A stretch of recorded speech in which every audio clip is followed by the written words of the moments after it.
Hello, and welcome to Guildlings, Rethinking Mobile Adventure, and Rediscovering the RPG. I'm Jamie Antonise, one of the co-founders of Servo Studios, along with Ryan Sullivan and Asher Vollmer, and I had the privilege to lead the talented creative team behind Guildlings. So what is Guildlings? Well, in 2016, Guildlings was this. It was an abstract team management sim that was full of icons and hashtags and path making and number crunching and these playful little bits of story. But by 2019, when we launched the game, it was something else entirely. It was a hybrid of RPG and adventure with a little bit of choice-based interactive fiction thrown in for good measure. So those things might seem pretty disconnected, but they're the endpoints of one single journey, which was our quest to create a narrative-driven mobile adventure about kids, magic, and the modern world. So I'm going to start off this talk with some big picture beliefs about storytelling and mobile games and the connection between those. I'm going to show you how we first applied those ideas in Guildlings and how our first draft missed the mark. I'll tell you how we were saved unexpectedly by a completely different genre and how we folded some new ideas into that genre and how we were able to bring back some of our original magic to finally make the game we wanted. So every quest has a beginning, and a lot of game development quests start with conversations between friends.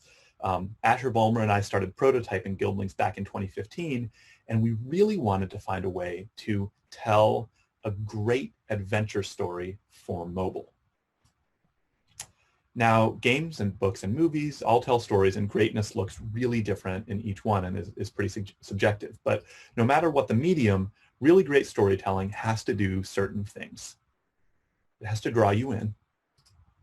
It has to keep your attention and allow you to lose yourself. And when it's all over, it has to leave you with something valuable, like a feeling, a memory, a lesson, just something. But the medium of storytelling, it really matters. And modern mobile devices are different than books or movies or even PCs. They're tools for use in everyday reality. They're collections of apps competing for your time. They're constantly connecting you to remote people and places. And you can pick them up or put them down at any time. So there's a tough contradiction you have to face when you're telling a story on mobile. A good story is about getting lost in a world and characters, but mobile experience means a constant competition for your attention. But on the flip side, we intuitively felt this enormous appeal in mobile storytelling.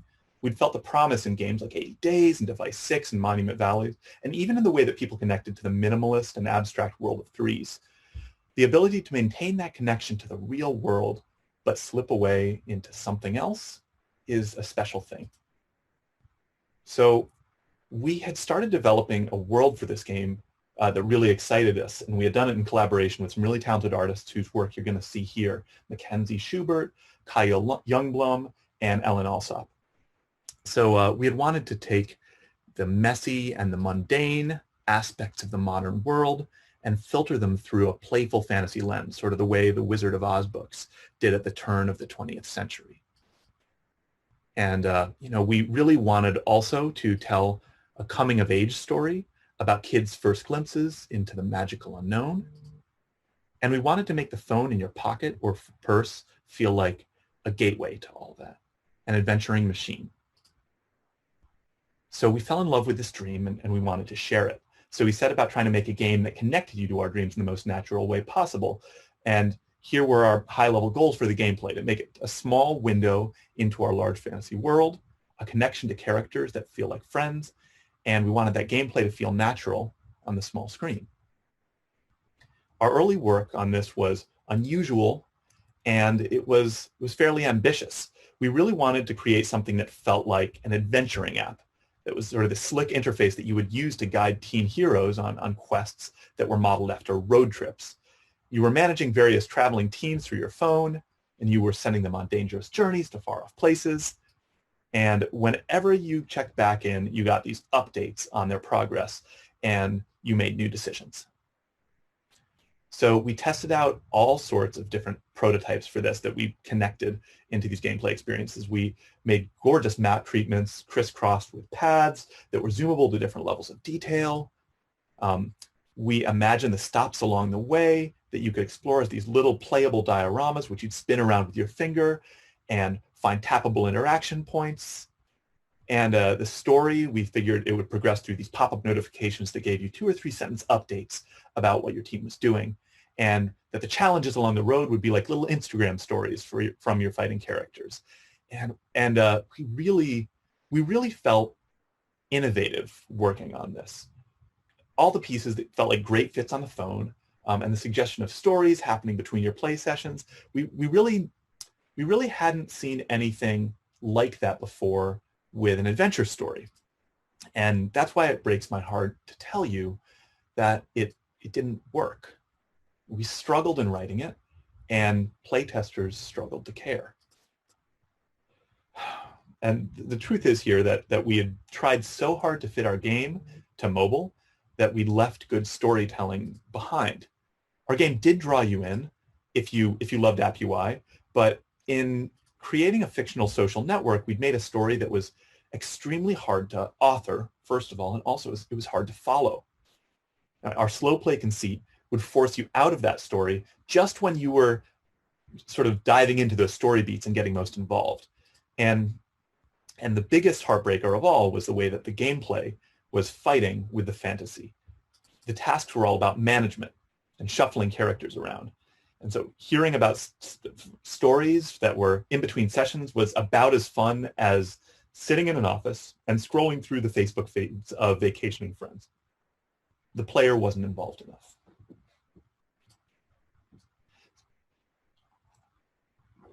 So we had set out to make a small window into a large fantasy world, but this window, cool looking as it was showing the wrong stuff. To engage the player in an adventure, we needed to look closer. The answer came to us in the form of an experiment called exploration mode. We thought that maybe we could use it for a few important parts of the game and let the player take direct control of the action. But once we started playing and authoring parts of the story this way, we wanted more and more of the game in exploration mode. So what made exploration mode so appealing? It was immediate in a way that our game wasn't. It allowed players to just lead a team directly, and it allowed us to make a reliable and well-paced story out of a mix of conversation and action. We took the enemy encounters that had been placed along roads and we tried them right in the level, and that felt really good too. And that is how we, through compulsive iteration, accidentally turned Guildlings into an homage to the classic Japanese RPG. So we relearned the obvious here. Even when innovating, genre was a valuable shorthand. We could stand on the shoulder of giants and play off successful work in other games. Players could come with clear expectations for us to meet or defy. JRPG tropes could really help draw players in, and that baseline familiarity would relax players so that they could lose themselves in the game. So we bought into the JRPG aesthetic from the beginning. You can see it in some of our early concept art. And now we were incorporating JRPG mechanics, but we weren't ready to adopt everything about the genre. For our coming-of-age adventure story, we really weren't feeling the classic RPG loop. And so what do I mean by the RPG loop? So individual takes may vary, but I'd sum it up like this. You establish a story and characters, and then once you've done that story, you have to venture into a dangerous place, so you gear up. And you go through a gauntlet of challenging fights, and winning these makes you stronger, but if you don't make it, you fight weaker enemies and get strong enough to win, and that part of the loop is called grinding. And at last, you reach your goal, and you get the next beat of the story, the next context that's going to sort of set you up for more. And and as you go in the classic JRPG, really like it'll get. I'm going to go back one here. Five stuff. Going back one, and that's okay. We're going to do it. So I just want to mention before I move on that that this gets sort of more combat heavy as you go. You get bigger challenges. You have to grind more, and over time, more and more of the story in your experience, your playtime is combat. and you're playing more and more combat to get to these small bits of story. So there's no question that the JRPG loop works, and it's such a successful loop that it's spread well outside its genre. Many of my favorite games use it, and honestly, it's a really content-efficient way to stretch out an experience while hitting most of the marks of great storytelling. But we wanted to tell a coming-of-age story that was about kids. And some experience of playing a game is all part of your storytelling, especially for players that are new to the genre. So did we really want our story to be about kids that were constantly in combat? And a story where the dominant way to get ahead is to pick fights with things that are weaker than you.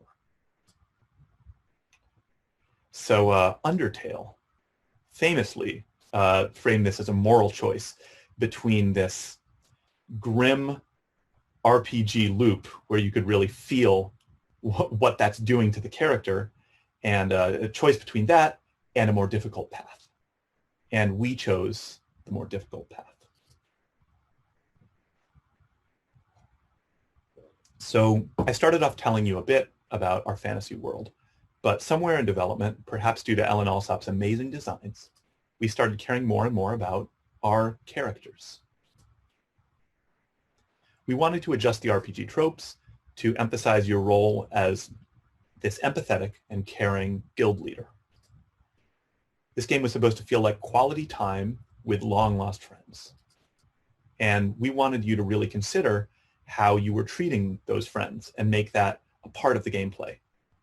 And we wanted to bring combat, which is the driver of most JRPGs, back into balance with those other modes of experience. Make it a single app in the Adventurer's Toolkit, and make it so it's not always the only choice. And that's why Guildlings is still first person. You act out the role of a kid with a magic phone, engaging personally with your heroic friends. And that's why Guildlings has no grind and a minimal numbers game and a very light loop that's all about exploratory problem solving. And that's why leveling up in our game is all about relationships and experiences earned mostly in story-focused moments through conversation. And that's why characters' moods and not their hit points are the most important resource and the key to our magic system, and why combat takes a back seat and why it's quick, smaller, and quirkier, and sometimes even optional. Of course, the JRPG loop was a lot safer as a whole package. Presenting a JRPG but messing with the formula was a risk. And we'd already taken an enormous risk on the first draft, and we'd come up short. So how could we avoid past mistakes and make sure that our game kept players' attention without that standard loop? So how does a real phone hold your attention? Luckily, our previous work had offered us some insights that we could use to tune the new pieces of our game. We just had to think about the platform's strengths. What keeps you glued to your phone? Well, small, exciting bits of content, for one, and simple and well-focused applications. And on the meta level, regular context switching keeps you looking at the screen even when a single task starts to get stale. So our game had the chance of holding our players' attention as long as we could deliver small and satisfying bits of content, have activities that were clear and directed, and move from activity to activity in a snappy way. And how hard could that be, right? Not knowing the answer, we set out to tune our systems to make this version of the game work. And the first thing we reworked is our written story format. Text was a huge part of our game, but from the start we've been struggling to find the right rules and interface for our adventure. Luckily, in the time since we'd started, we discovered an excellent reference, a game called Mr. Robot Exfiltration by our friends and neighbors at Night School Studio. This game told a suspense story entirely through fake text messages, and it was really effective. And so we saw that people immediately know how texting works and what it's supposed to feel like, and it's so core to the mobile experience that you can suspend your disbelief about any disconnect there and fall right into it. So we'd already used some text stylings in our game, but we decided to make the whole story system into a riff on the text message scroll. Making this work was a leap of faith, but it quickly paid off. Text messaging, it had a lot of established UI conventions that we could use with light fantasy twists. It felt natural because you do something so similar constantly, but the benefits extended well beyond UI. We found new ways to think about character voices too. And even though, I'm just going to touch on that, even though this isn't really a writing talk, we were able to use those different messaging styles and help players pick up on different personalities quickly. It also provided an intuitive way to balance the size of our content chunks. If a message arrived and pushed all the other text off screen, break it up. No one likes to read a monologue in a text chain. If you had to read 5 messages to get through a single thought, condense. That sort of spam is annoying to click through. If you're in a comfortable rhythm of reading and clicking, nice. You've struck the balance. So texting also guided our decisions about how long to go between player choices. Too many choices broke up the pacing, but too few, and you were being left out of the conversation. The player should get a word in edgewise every once in a while, and the game should listen. So we aimed for a choice every 10 to 15 lines and tried to make sure those choices always gave you something special. Sometimes it was a mood change or XP for a teammate. Sometimes it was a real branching event, or sometimes it was just an extra joke line. But there was always something. Combat was a tough piece of this puzzle. We'd use text messaging for story, but there's no real analog for combat on the phone, unless you count Twitter. And whatever we did here, we wanted it to be punchy and light on stress, and we wanted it to feel related to the other parts of the game. Early on, we'd struck on the idea of emoji as a resource for characters that you could use in combat and story. The moods that I mentioned earlier. That's sort of what it turned into. And our first draft of RPG Combat was a strategic emoji puzzle. As we sought to make it feel dynamic, the rules got more complicated and the puzzles got long.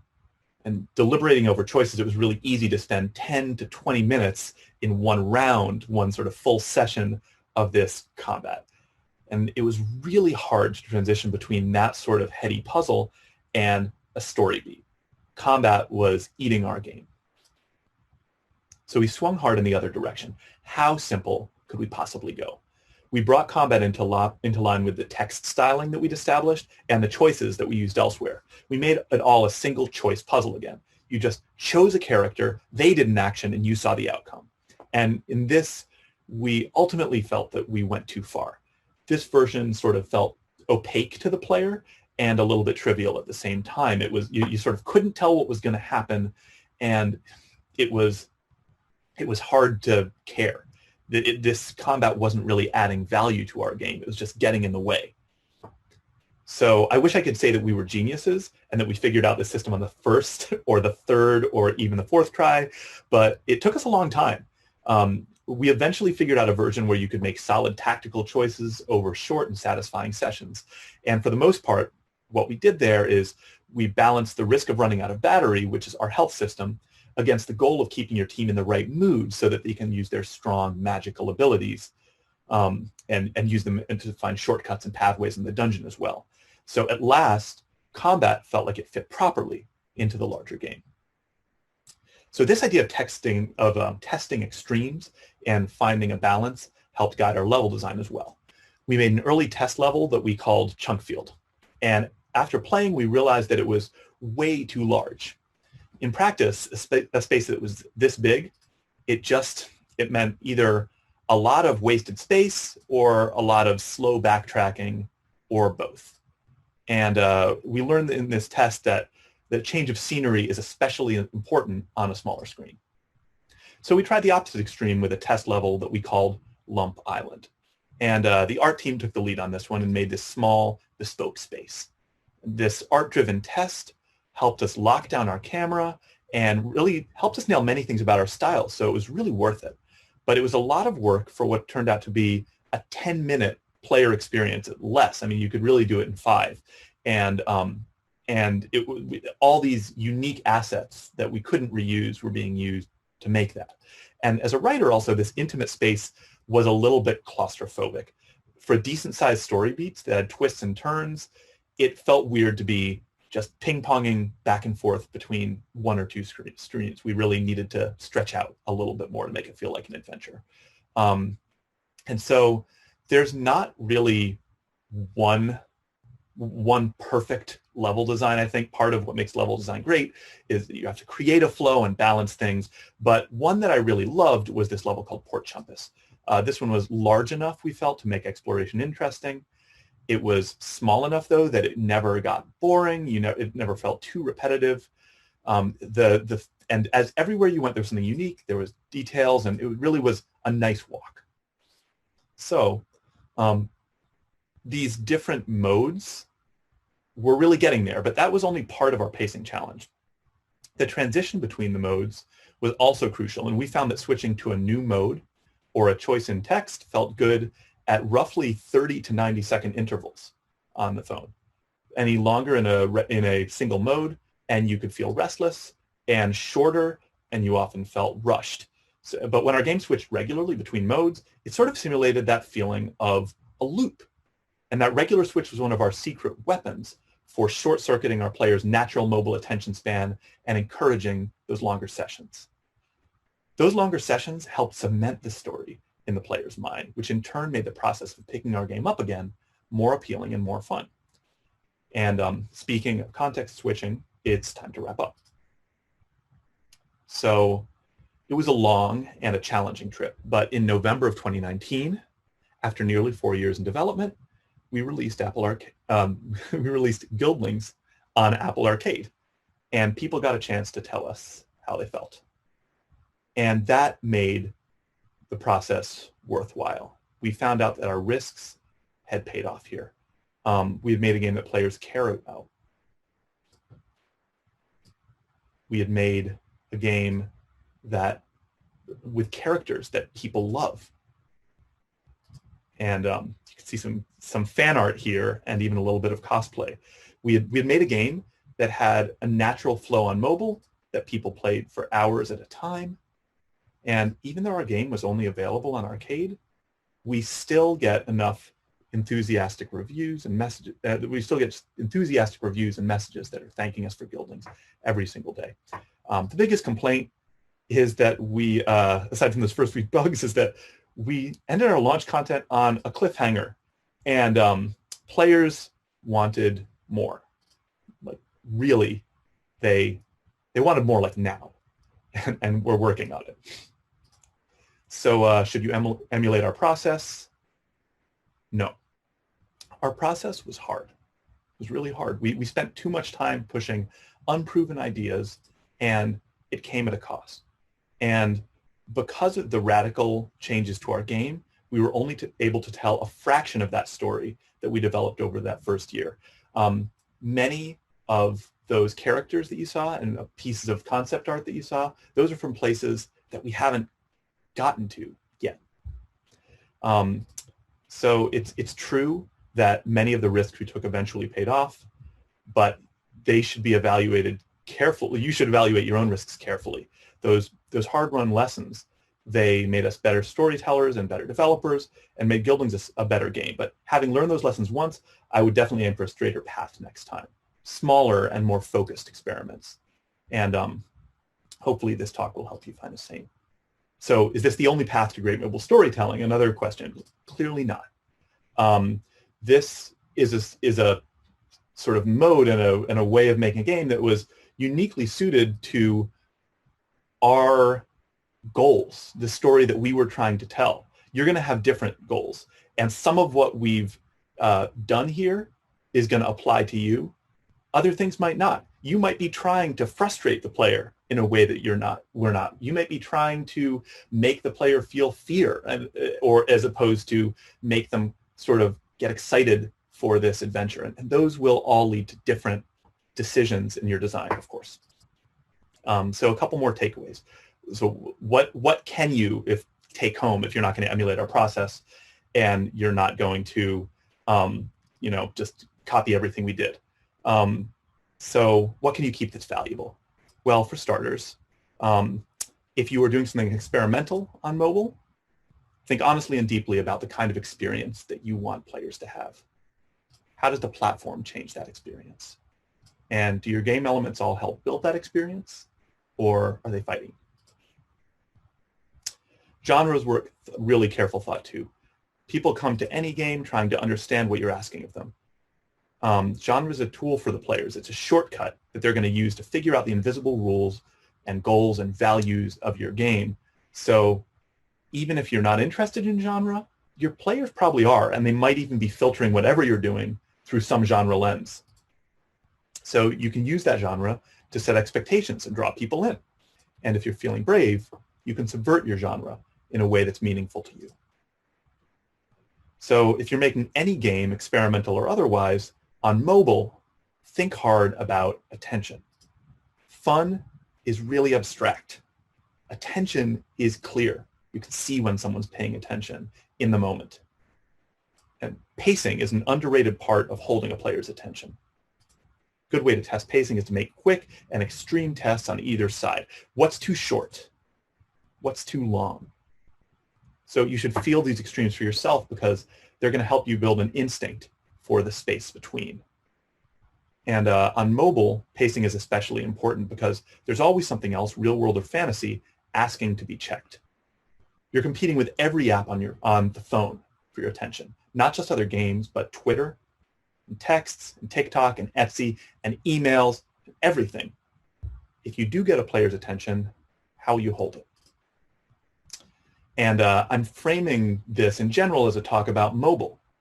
But, if you look at it, there is the world is going in a direction where these sorts of lessons are going to apply everywhere, whether you're on Steam, whether you're on PC. There's more and more that is competing for players' attention in the modern world. So these lessons might apply to you, no matter what you're using. And that's it. I'm done.